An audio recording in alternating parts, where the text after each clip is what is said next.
ले भिखारी, ओढ़ ले कंबल। अबे ओ सुन, मुझे नहीं चाहिए तेरा कंबल। अरे पागल वागल हो गए हो क्या अंकल? देखना, एक तो इतनी ठंड में 20 सड़क पे सो रहे हो, ऊपर से कंबल उड़ा रहा हो तो कंबल लौटा रहे हो, बदतमीजी कर रहे हो मुझसे। अबे ओ, चाहे मैं 20 सड़क में सोऊं या पानी में चलूं, यहाँ से चुपचाप चला जा साले, वरना गोली मार दूंगा, वो भी हाथ के साथ। मुझे लग रहा है अंकल पागल वागल है। अबे ओए, तूने पागल किसको बोला? पागल तेरा बाप। अरे अंकल मुंह संभाल के बात कीजिए, बड़ी देर से देख रहा हूँ मुझसे बदतमीजी से बात किए जा रहे हैं। अरे मैंने कुछ बोला है क्या आपको? आपकी मदद ही तो करना चाहता हूँ मैं। और एक बात बताओ, इतनी ठंड पड़ रही है, ऐसे पतला सा ये पहन रखा है आपने, आपको ये कंबल क्यों नहीं ओढ़ना? क्योंकि मुझे अपनी जिंदगी खत्म कर देनी है, मुझे इसीलिए नहीं ओढ़ना कंबल। मुझे लग रहा है अंकल के साथ पक्का कोई अनहोनी हुई है, लेकिन मैं कंबल इन्हें उड़ा देता हूँ, वरना इतना ठंड में कोई दिक्कत हो जाएगी इनको। अंकल मेरी बात सुनिए, बहुत ठंड हो रही है, पहले आप कंबल ओढ़िए, तब बताइएगा आपके साथ क्या हुआ है। अरे बेटा रहने दे, अरे मत उड़ा कंबल मुझे। बताइए अंकल जी, आपके साथ क्या हुआ? बेटा मैं सही बताऊं ना, मैं गांव में बहुत बड़ा जमींदार था। मेरा बेटा पढ़ने के लिए शहर में आया, पढ़ लिख कर वो बड़ा आदमी बन गया था।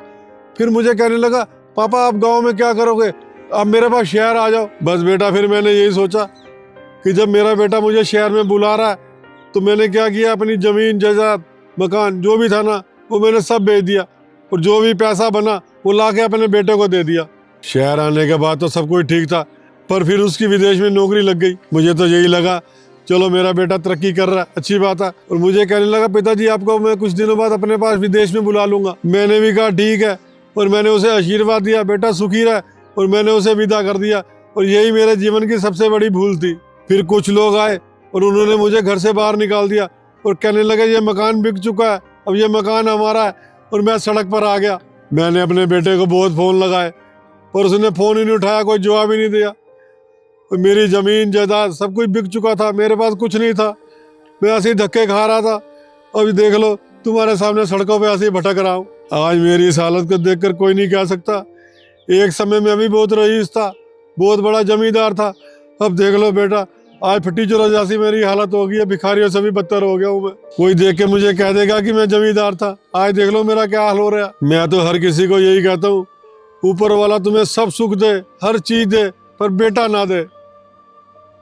देखिए अंकल जी, आप ऐसा मत बोलिए। जैसे आपकी 5 उंगलियां बराबर नहीं है, वैसे ही हर बेटा एक जैसा नहीं होता। अच्छा, जैसा मैं बोलूँगा वैसे मेरी बात मानोगे? बेटा मैं तो सभी का कहना मान लेता हूँ, अब जो तुम भी बोलोगे वो भी मान लूंगा, क्योंकि अब इसके अलावा मेरे पास तो कोई चारा है नहीं। जो कोई जैसे कहता है वही मान लेता हूँ बेटा मैं तो। देखिए, दरअसल मैं बचपन से ही अनाथ हूँ।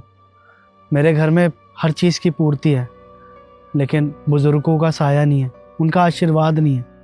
मेरी बच्ची जब पैदा हुई, जब स्कूल जाने लगी, तो मुझे कहती थी कि पापा उनको लेने उनके दादा दादी आते हैं।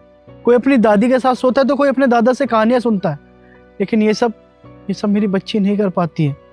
और मेरी पत्नी बहुत अच्छी है, और वो हमेशा मुझसे ये कहती है कि हमारा घर जब भी संपूर्ण होगा जब बुज़ुर्गों का आशीर्वाद होगा।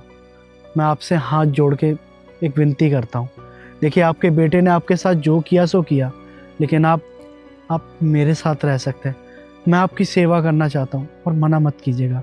अरे नहीं बेटा, मैं किसी पे बोझ नहीं बनना चाहता। भले ही मैं सड़क पे दम तोड़ दूंगा, पर किसी पे बोझ नहीं बनूंगा। अंकल जी, मेरी बीवी कहती है कि हमेशा बुजुर्गों का आशीर्वाद लेना चाहिए, उनकी सेवा करनी चाहिए।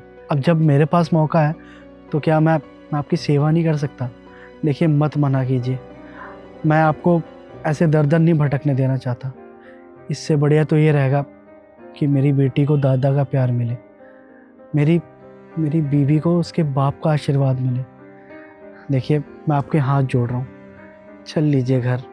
बहुत बहुत शुक्रिया बेटा, बहुत शुक्रिया। धन्यवाद अंकल, आपको नहीं पता आपने कितना बड़ा एहसान किया मेरे ऊपर। खुश रह बेटा, भगवान तुझे तरक्की दे, सदा सुखी रहे। आपको मैं कहीं नहीं जाने दूंगा, चलिए।